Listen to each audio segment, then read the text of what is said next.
स्वामी ओम. आम्ही रोजच्या प्रमाणे वटवृक्षला गेलो होतो. नगर प्रदक्षिणाचा आज आहे 12वा दिवस आणि मग तिथनं नामस्मरण करून आम्ही आमच्या राजाराम मठात आलो काकड आरती करायला.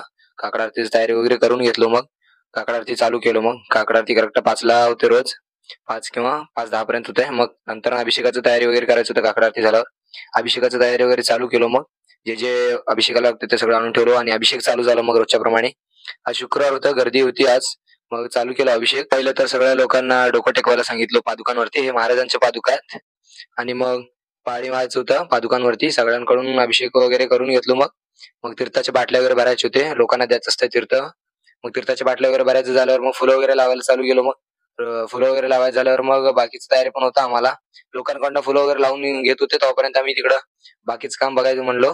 आणि मग पृथ्वी वगैरे तयार करून घेतलो. पृथ्वी लावायचं होतं शुक्रवारी. जर शुक्रवारी पृथ्वी असते. पृथ्वी वगैरे आणून घेतलो. मग पुसून वगैरे घेतले होते. मग लावलो पृथ्वी वगैरे. सगळं झाल्यावर कसं दिसायला लागलं ते दाखवतो तुम्हाला.